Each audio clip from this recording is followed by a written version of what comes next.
Vamos a tener una lectura en el libro de los Hechos de los Apóstoles, capítulo 2, versículos 14 al 21. Hechos, capítulo 2, versículo 14 al 21. Aquí nuestras Biblias titulan el primer discurso de Pedro, aunque no lo vamos a leer entero. Vamos a ver solamente hasta el versículo 21. Dice así la palabra de Dios: Entonces Pedro, poniéndose en pie con los 11, alzó la voz y les habló diciendo: Varones judíos y todos los que habitáis en Jerusalén, esto os sea notorio y oíd mis palabras. Porque estos no están ebrios, como vosotros suponéis, puesto que es la hora tercera del día. Mas esto es lo dicho por el profeta Joel. Y en los postreros días, dice Dios, derramaré de mi espíritu sobre toda carne, y vuestros hijos y vuestras hijas profetizarán, vuestros jóvenes verán visiones, y vuestros ancianos soñarán sueños.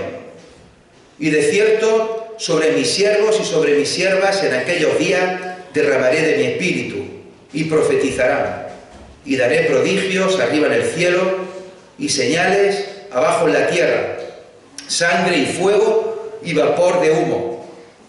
El sol se convertirá en tinieblas y la luna en sangre, antes que venga el día del Señor, grande y manifiesto. Y todo aquel que invocare el nombre del Señor será salvo. Era un momento propicio para predicar el Evangelio. Recordemos que vimos en la anterior ocasión la venida del Espíritu Santo. ¿Y cómo vino? ¿Os acordáis? De repente. Vino de repente. Estaban los 120, incluidos los discípulos, incluidos los hermanos de Jesús, incluida la madre de Jesús, María, y estaban en el aposento alto, todos unánimes, juntos, perseverando en oración y ruego, esperando la promesa de Jesús de que iban a recibir poder de lo alto cuando viniera el Espíritu Santo. Y de repente vino del cielo un estruendo como de un viento recio que soplaba y llenó toda la casa donde ellos estaban, y se desaparecieron lenguas repartidas como de fuego, asentándose sobre cada uno de ellos. Fueron llenos del Espíritu Santo y comenzaron a hablar en otras lenguas, en otros idiomas. Vimos también que Jerusalén, en esta fecha en concreta, en Pentecostés, estaba llena de gente. Se estima que puede haber la misma o incluso más que la fiesta de la Pascua. Recordad que Pentecostés significa 50 días después de la Pascua. Y de pronto, gente de muchos sitios, extranjeros, venidos de muchos lugares a Jerusalén, ven como unos galileos están hablando en su idioma, alabando y glorificando a Dios. Algunos pensaron: están borrachos, han bebido vino, han bebido mosto. Pero los que eran de fuera y hablaban ese idioma sabían que era un milagro lo que allí se estaba produciendo ese día. Y comienza este versículo 14 que acabamos de leer con un entonces. Un entonces. Y como hemos dicho ahora mismo, la situación era propicia. Jerusalén llena de gente, desconcierto viendo como unos desconocidos hablaban en muchas lenguas extranjeras, y es Pedro el que toma la iniciativa. Entonces Pedro, poniéndose en pie con los 11. Pedro toma la iniciativa. ¿Y cuántas veces hemos dicho que Pedro es Pedro para lo bueno y Pedro es Pedro para lo malo? En este caso, y en otros muchos casos más de este libro, los primeros capítulos de Hechos, es Pedro el que toma, el que se levanta, el que toma la iniciativa con los 11 discípulos al lado, y alza la voz para que todos le escuchen. predicar el Evangelio. Probablemente lo hizo cerca del templo, que es donde más gente habría. Esto es de suponer porque después el versículo 41 dice que se convirtieron como 3.000 personas. Y realmente pocos lugares tan espaciosos como la zona del templo. No es casual que se levante Pedro, con los otros 11 discípulos al lado. Eran los discípulos, los apóstoles de Cristo, los que tenían mayor autoridad, los que habían estado con Jesús durante 3 años, los que habían recibido el mandato de la Gran Comisión. No se levanta la madre de Jesús. Soy su madre, soy María, la que muchos dicen que es la comediadora, corredentora y coauxiliadora. No se levantan sus hermanos por ser sus hermanos. Se levanta Pedro y los 11 discípulos al lado. Alguno podría pensar, bueno, es un poco afán de protagonismo el que tiene Pedro. Se tiene que levantar él, ¿por qué? ¿Por qué no se levanta otro? ¿Por qué no habla Juan? Siempre es el que tiene que estar dando la nota. Acordaros que Pedro es el que le dice a Jesús en una ocasión: Maestro, ¿puedo andar sobre el mar? ¿Puedo ir aquí sobre el mar? Y Jesús dice que vaya. Y anduvo sobre el mar. Hasta que la fe le flaqueó y se hundía. Señor, que me hundo, Señor, que me ahogo. Hombre de poca fe, le dice. Es Pedro el que le dice a Jesús: en ninguna manera te acontezca esto que le tiene que pasar. ¿Cómo que tiene que padecer y tienes que morir en Jerusalén? En ninguna manera esto te acontezca. Le contravino. Es Pedro el que dice: aunque tenga que morir contigo, no te negaré. Y luego le negó 3 veces, de manera pública. Es Pedro el que saca la espada cuando iban a detener a Jesús y le corta la oreja a Malco. Es Pedro el que lo niega 3 veces públicamente. Pero hermano, no se trata de afán, no se trata de protagonismo, no se trata de que Pedro se quisiera poner por encima de los demás discípulos. No es que Pedro quisiera ser el líder de los 12, no es que Pedro estuviera en una jerarquía por encima de los demás, sino que el motivo por el cual se levanta Pedro es más sencillo y es más claro. Pedro se levanta, Pedro toma la iniciativa, habla Pedro porque Jesús se lo había dicho así. Y os preguntaré, ¿cuándo le dijo eso? Mateo 16, 19. Y a ti te daré las llaves del reino de los cielos. También podemos leer Juan 21. Simón, hijo de Jonás, ¿me amas más que esto? Apacienta mis ovejas, apacienta mis corderos. A ti te daré las llaves del reino de los cielos. Jesús vino a predicar sobre el reino de los cielos. Ya lo dijimos en anteriores ocasiones. Es lo que aparece al comienzo del ministerio de Jesús, predicando la necesidad de arrepentimiento y de ir al reino de los cielos, al reino de Dios. Es lo que aparece en Hechos 1, al principio, cuando Jesús se les aparece durante 40 días, anunciándoles, proclamándoles el reino de Dios, el reino de los cielos. Y ahora, en ausencia de Jesús, es Pedro el que toma la iniciativa, no por afán de protagonismo, no porque quiera llamar la atención, no porque esté por encima de los 12, sino que iba a cumplir la promesa que recibió de su maestro: a ti te daré las llaves del reino de los cielos. Y aquí lo tenemos, puesto en pie, delante de una multitud, usando esa llave, alzando esa voz, cumpliendo la voluntad de Jesús, predicando el Evangelio. Ya no se iba a esconder más. Ya no iba a negar más. Ya no iba a decir: no lo conozco, no sé quién es, no sé de quién me estás hablando. Como lo hizo aquella vez escondido en el patio junto a las brasas. Ahora en mitad de una Jerusalén hostil, abarrotada de gente por la fiesta de Pentecostés, donde poco antes la multitud había gritado: crucifícale, crucifícale. Ahora Pedro se levanta cerca del templo, con Jerusalén llena de gente, con aquellos mismos sacerdotes, mismos escribas, mismos fariseos, que habían planeado todo, orquestado todo para detener a Jesús, aquel juicio injusto y condenarlo a la muerte. Se levanta, alza la voz y predica el Evangelio, sin importarle lo más mínimo lo que le pueda pasar, sin importarle lo más mínimo lo que le puedan hacer o de qué le puedan acusar. Estoy seguro que alzó la voz todo lo más que pudo para que le escucharan cuantos más mejor. Hay un versículo en Isaías 58 que me encanta. Isaías 58:1. Clama a voz en cuello. Clama a voz en cuello. No te detengas, alza tu voz como trompeta y anuncia a mi pueblo su rebelión y a la casa de Jacob su pecado. Cuando Pedro empezó a hablar a gran voz, todos se callaron.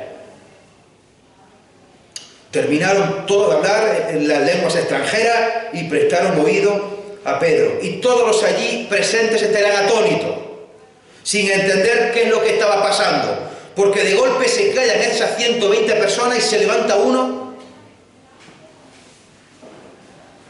y empieza a decir: varones judíos y todos los que habitáis en Jerusalén. El mensaje iba dirigido en este primer momento a todos los que vivían en Jerusalén, a todos los que habían venido de fuera a celebrar la fiesta de Pentecostés. Versículo 15 dice: estos no están ebrios, como vosotros suponéis, puesto que es la hora tercera del día. Bueno, lo primero que dice Pedro es un poco justificar que no estamos borrachos, que es la tercera hora del día. Son las 9 de la mañana. Sabéis que para los judíos la primera hora del día es las 6 de la mañana. La tercera hora era las 9 de la mañana. No da tiempo a emborracharse 120 personas, además. No estamos borrachos a esa hora. Y una vez aclarado esto, pasa al versículo 16, en el cual Pedro lo primero que hace es apelar a las Escrituras, apelar a la palabra de Dios. Mas esto es lo dicho por el profeta Joel. Y vamos a leer ahora esas palabras en Joel 2, 28 al 32. Pedro apela a la Escritura porque Jesús apelaba a la Escritura. Hermanos, nosotros en nuestro mensaje tenemos también, en nuestra predicación, tenemos y debemos de apelar también a las Escrituras. Vamos a leer estos versículos que ahora veremos que tienen algunas diferencias. Joel, capítulo 2, versículos 28 al 32.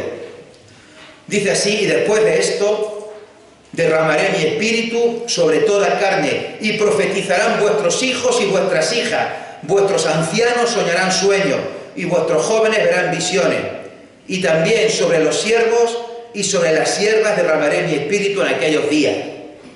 Y daré prodigios en el cielo y en la tierra, sangre y fuego y columnas de humo.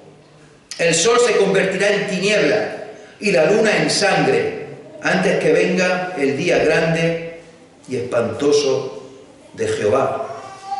Y todo aquel que invocare el nombre de Jehová será salvo, porque en el monte de Sión y en Jerusalén habrá salvación, como ha dicho Jehová, y entre el remanente al cual él habrá llamado.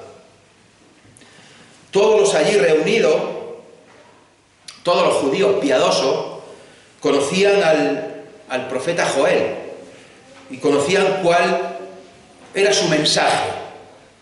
El libro del profeta Joel es un libro de los llamados profetas menores, un libro corto de apenas 3 capítulos, donde se da un mensaje de juicio sobre Judá con una plaga de langostas. Después habla de un ofrecimiento de Dios a que su pueblo se arrepienta.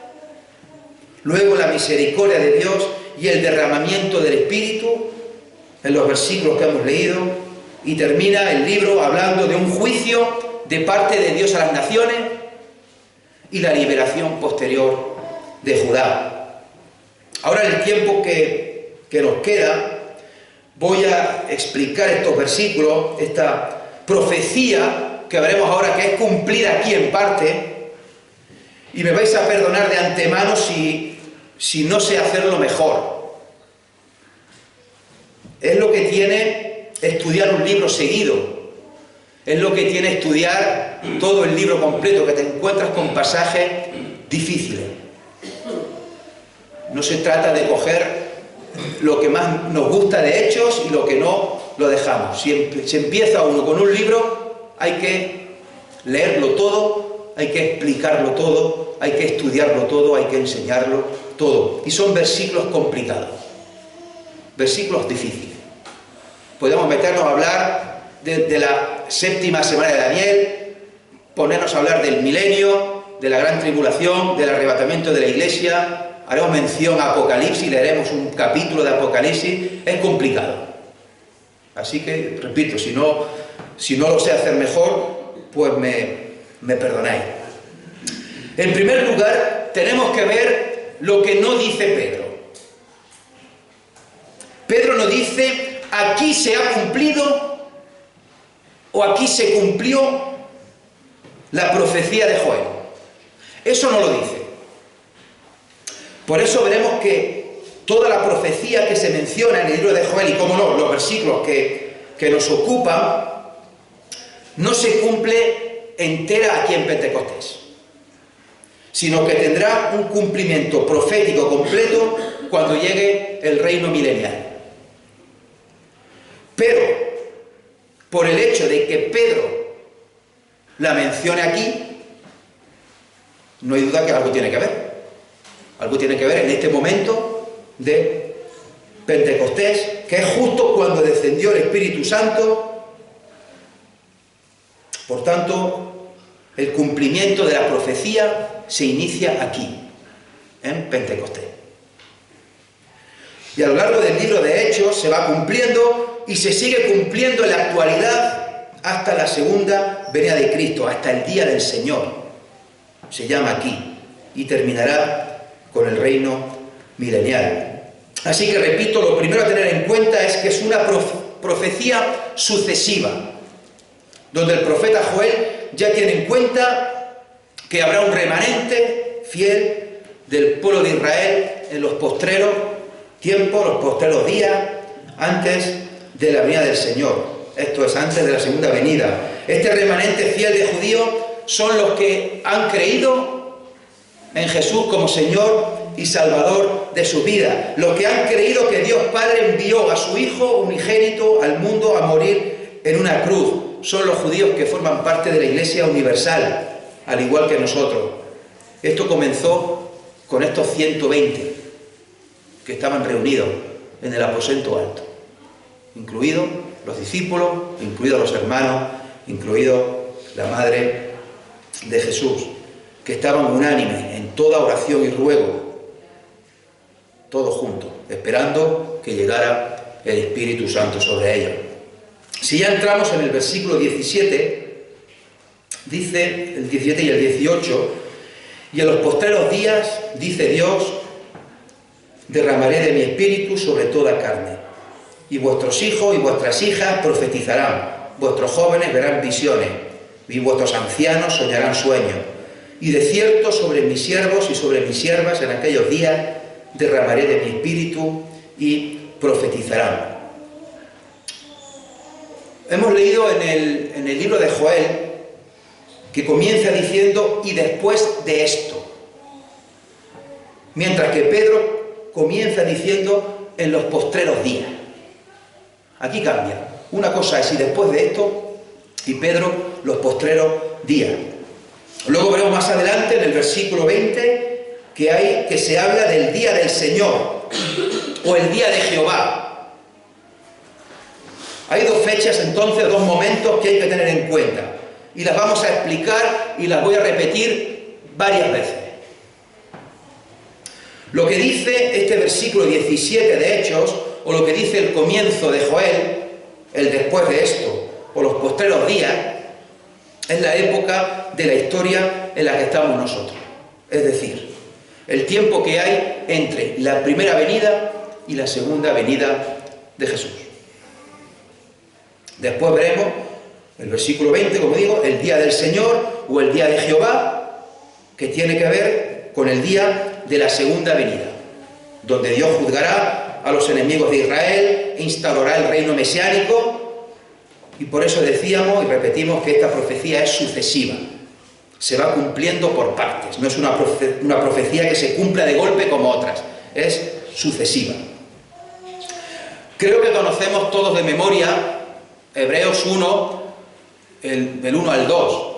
Dios, habiendo hablado muchas veces y de muchas maneras, en otro tiempo, por los padres a los profetas, en estos postreros días. Nos ha hablado por el Hijo, a quien constituyó heredero de todo y por quien asimismo hizo el universo, en estos postreros días. Y comienza Pedro diciendo sobre las palabras de Joel, y en los postreros días. Postreros días.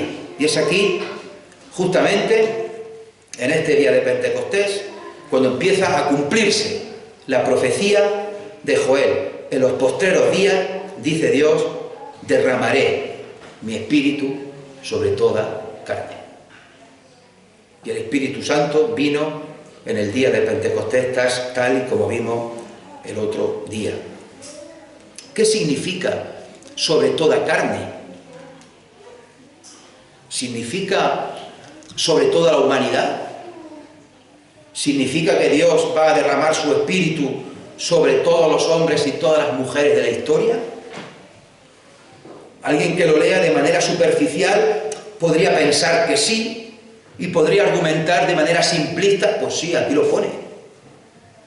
Sobre toda carne. Derramaré mi espíritu sobre toda carne. Toda carne, es toda la humanidad.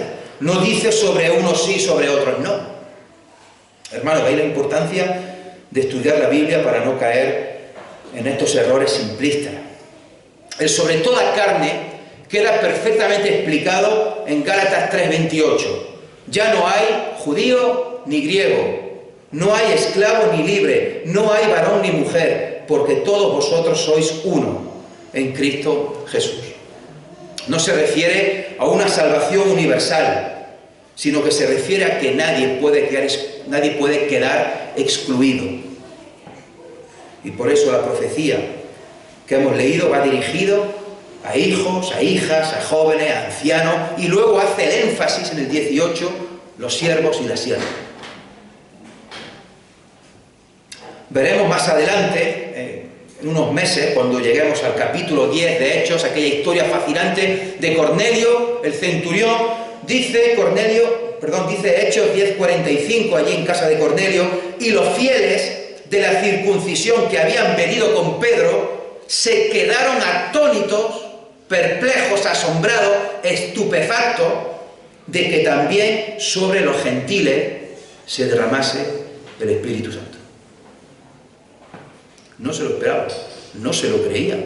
Esto no puede ser, que el Espíritu Santo también venga sobre los gentiles.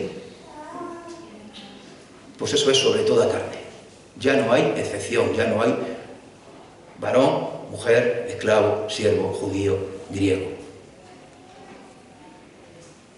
El mismo Pedro llega a decir unos versículos antes, en el capítulo 10, versículo 34, en verdad comprendo que Dios no hace acepción de personas.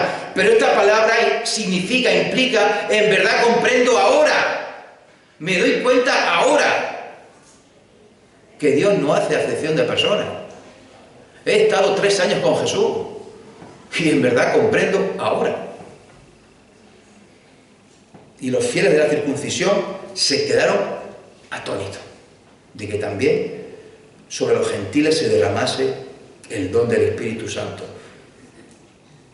Dios no hace acepción de personas, y la salvación también es para los gentiles. No es que se vaya a salvar toda la humanidad, no es que Dios derrame su espíritu sobre todo el mundo, sino que la salvación de Dios no es exclusiva a judíos, a hombres o a libres, sino que también pueden ser gentiles, mujeres, esclavos. Y esto en aquella época, imaginad la revolución, que un esclavo, un siervo, que no es nada, no es nadie, también puede ser salvo. Dice también el resto de estos versículos que los hijos profetizarán, que los jóvenes verán visiones y que los ancianos soñarán sueños. Bueno, podríamos leer 1 Corintios, capítulo 12, versículo 27 en adelante.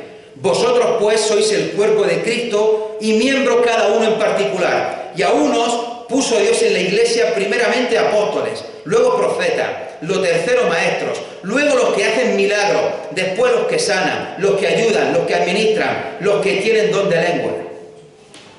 Son todos apóstoles, son todos profetas, todos maestros, hacen todos milagros, tienen todos dones de sanidad, hablan todos lenguas, interpretan todos.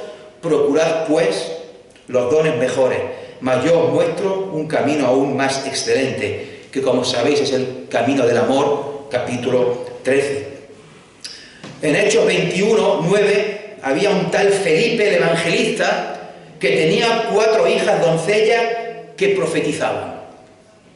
En Hechos 21, 9 también había en Judea un profeta llamado Agabo, quien viniendo a vernos, dice, tomó el cinto de Pablo y atándose los pies y las manos dijo, esto dice el Espíritu Santo, así atarán los judíos en Jerusalén al varón de quien es este cinto. Este mismo profeta Agabo aparece unos capítulos antes, en Hechos 11, 27. En aquellos días unos profetas descendieron de Jerusalén a Antioquía y levantándose uno de ellos llamado Agabo daba a entender por el Espíritu que vendría una gran hambre en toda la tierra habitada, la cual sucedió en tiempos de Claudio. Esto sobre profecía. Sobre visiones y sueños también hay varios, muchos en el libro de los Hechos. Así, por ejemplo, Hechos 9:10. Había entonces en Damasco un discípulo llamado Ananías, a quien el Señor dijo en visión. Hechos 10:3, de nuevo Cornelio. Este Cornelio vio claramente en una visión, como a la hora 9 del día, que un ángel de Dios entraba donde él estaba y le decía. Hechos 18:9. Entonces el Señor dijo a Pablo en visión de noche, no temas, sino habla y no calles, porque yo estoy contigo y ninguno pondrá sobre ti la mano para hacerte mal. Y fuera del libro de los Hechos, la visión más conocida es la de Juan al escribir Apocalipsis. Hermanos, la llegada del Espíritu Santo hizo que creyentes profetizaran, que tuvieran visiones y que soñaran cosas que iban a ocurrir y que compartían con los demás creyentes.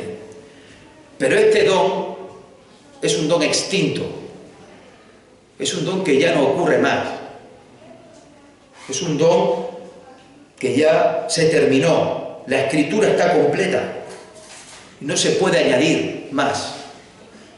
No se puede decir, yo profetizo, yo tengo una revelación divina, y no. No se puede añadir más, aunque habiendo personas, denominaciones, que crean que estos dones son activos y siguen profetizando, siguen creyendo en tener visiones de parte de Dios. Es un don que ya tuvo su época, la historia al comienzo de la Iglesia, y ya en la actualidad no está este don. Versículos 19 y 20, seguimos avanzando. Y daré prodigios arriba en el cielo y señales abajo en la tierra, sangre y fuego y vapor de humo. El sol se convertirá en tinieblas y la luna en sangre. Y esto es importante, antes que venga el día del Señor, grande y manifiesto. Antes que venga el día del Señor. Lo primero que hay que tener en cuenta es que todos estos prodigios que van a ocurrir arriba en el cielo, todas estas señales que van a ocurrir abajo en la tierra, ocurrirán antes que venga el día del Señor grande y manifiesto. El profeta Joel dice el día grande y espantoso de Jehová. Ya hemos dicho antes que el día del Señor o el día de Jehová será el día de la segunda venida de Cristo. Podríamos leer varios capítulos de Apocalipsis y ahí ver mejor estos prodigios. Arriba en el cielo y estas señales abajo en la tierra que traerán sangre, fuego, vapor de humo. Podríamos leer sobre los sellos, los 7 sellos, las 7 trompetas, las 7 copas. Vamos a leer una porción, en este caso sobre las trompetas. Apocalipsis capítulo 8. Apocalipsis 8, versículo 6 en adelante.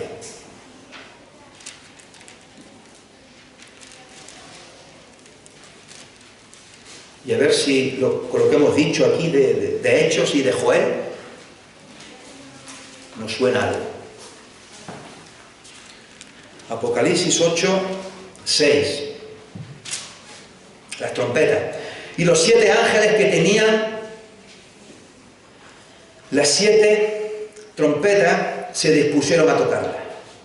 El primer ángel tocó la trompeta y hubo granizo y fuego mezclados con sangre, que fueron lanzados sobre la tierra, y la tercera parte de los árboles se quemó, y se quemó toda la hierba verde. El segundo ángel tocó la trompeta, y como una gran montaña ardiendo en fuego, fue precipitada en el mar, y la tercera parte del mar se convirtió en sangre. Y murió la tercera parte de los seres vivientes que estaban en el mar, y la tercera parte de las naves fue destruida. El tercer ángel tocó la trompeta y cayó del cielo una gran estrella, ardiendo como una antorcha, y cayó sobre la tercera parte de los ríos y sobre la fuente de las aguas, y el nombre de la estrella es ajenjo, y la tercera parte de las aguas se convirtieron en ajenjo. Y muchos hombres murieron a causa de esas aguas, porque se hicieron amargas. El cuarto ángel tocó la trompeta y fue herida la tercera parte del sol, y la tercera parte de la luna, y la tercera parte de las estrellas, para que se oscureciese la tercera parte de ellos, y no hubiese luz en la tercera parte del día, y asimismo de la noche.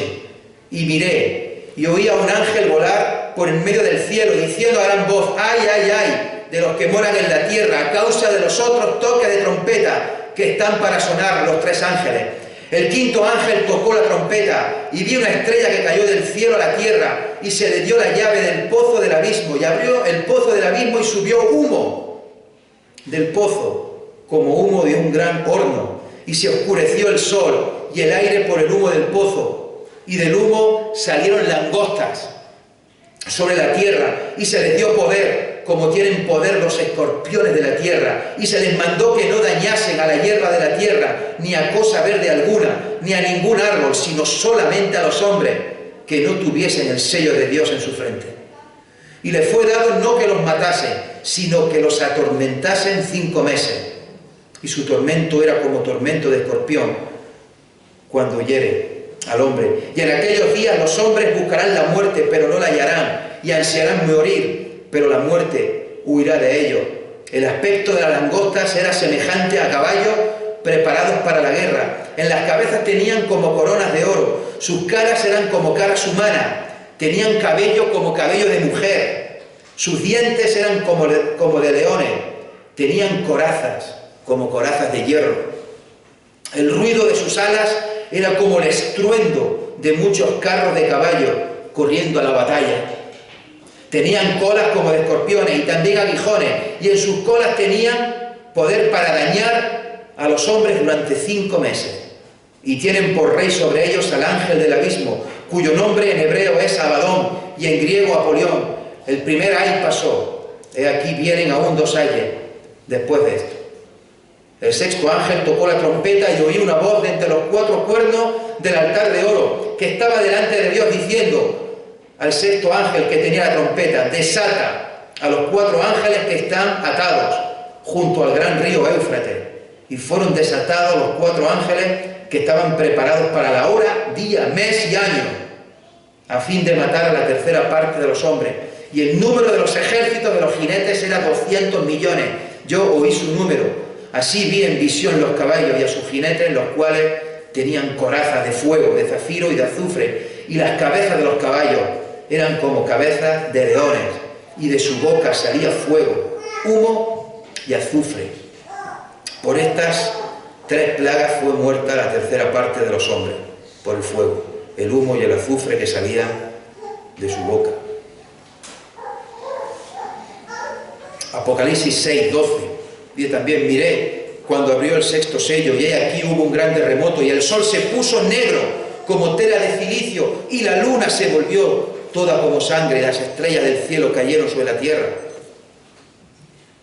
Jesús dice en Mateo 24, 29 en adelante: inmediatamente después de la tribulación de aquellos días, el sol se oscurecerá, y la luna no dará su resplandor, y las estrellas caerán del cielo, y las potencias de los cielos serán conmovidas. Entonces aparecerá la señal del Hijo del Hombre en el cielo, y entonces lamentarán todas las tribus de la tierra, y verán al Hijo del Hombre viniendo sobre las nubes del cielo, con poder y gran gloria, y enviará a sus ángeles con gran voz de trompeta, y juntarán a sus escogidos de los 4 vientos, desde un extremo del cielo hasta el otro. Hemos leído terror en la tierra. Hemos leído prodigios en el cielo. Todo bajo el mando y la orden del Dios soberano. El día, la hora, el mes, el año, como hemos leído antes, cuando el Dios soberano quiera. Todo esto se producirá antes de la segunda venida de Cristo. Afortunadamente, en todo este periodo de gran tribulación y sufrimiento no estaremos nosotros. La Iglesia habrá sido arrebatada antes. Aún así, hermano, aún así, el mismo Dios soberano que manda este periodo de tribulación, de gran tribulación, seguirá ofreciendo salvación a todos aquellos que se arrepientan y crean en Jesús como Señor y Salvador de su vida. Terminamos con el versículo 21, precioso. Todo aquel que invocare el nombre del Señor será salvo. Todo aquel, sin acepción, sin excepción, todo aquel que invoque el nombre del Señor será salvo. Causa, efecto. Causa, efecto. Si aquí hay alguien que todavía no ha creído, hoy es día aceptable de salvación. Mañana puede ser tarde. Invoca el nombre del Señor y serás salvo. Romanos 1:16, porque no me avergüenzo del Evangelio, porque es poder de Dios para salvación a todo aquel que cree, al judío primeramente y también al griego. Romanos 10:12, porque no hay diferencia entre judío y griego, pues el mismo que es Señor de todos es rico para con todos los que le invocan. Porque todo aquel que invocare el nombre del Señor será salvo. Hermano, no hay ningún tipo de duda al respecto. Invoca el nombre del Señor y será salvo. No hay tampoco duda de que una vez que lo hayas invocado, una vez que hayas sido salvo, una vez que hayas recibido el Espíritu Santo, no hay tampoco duda de que vas a perder la salvación. No la vas a perder. No hay duda. La salvación no se pierde.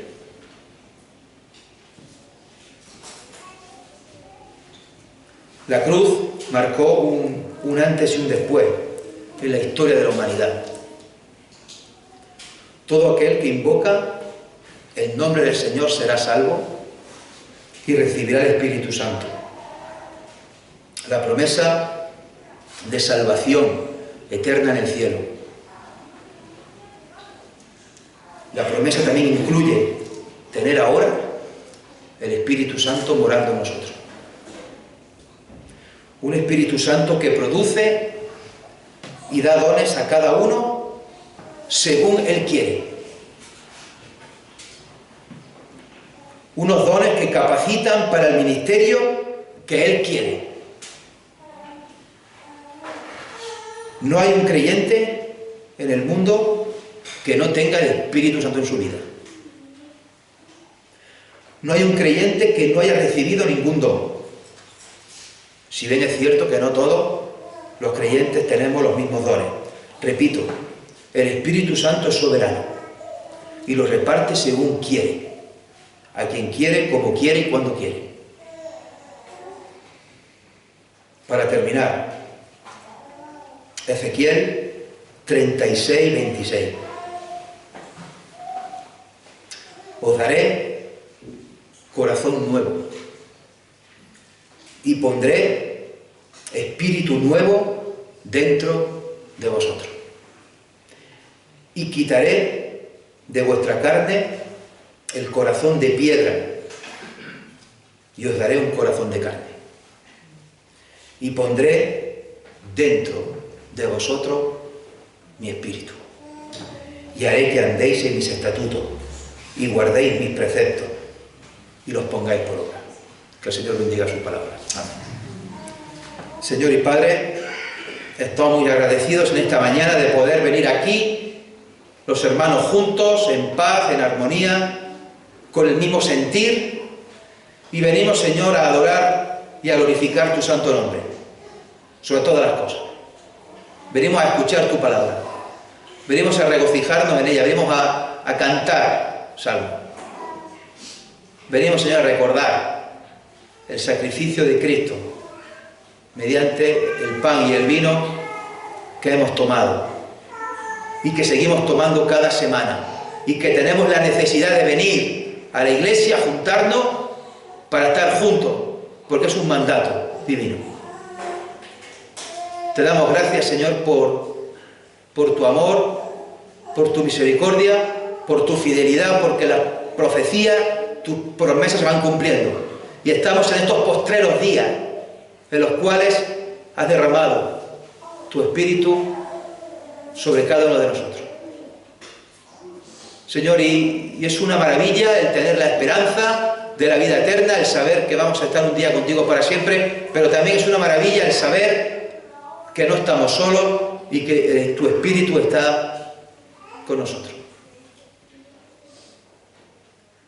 Queremos, Señor, si hay aquí en esta mañana alguien que no se ha arrepentido de sus pecados, si hay alguien que no cree en ti como Señor y Salvador de sus vidas, Señor, que pueda invocar tu nombre. Gracias, Padre, por tu misericordia, porque todavía a día de hoy sigues ofreciendo salvación a seres egoístas, a personas que te damos la espalda, personas que estamos muertos en delitos y pecados. Sigues ofreciendo salvación y vida eterna. Gracias, Padre, por esta iglesia, gracias, Padre, por los hermanos que están aquí hoy, que nos visitan también.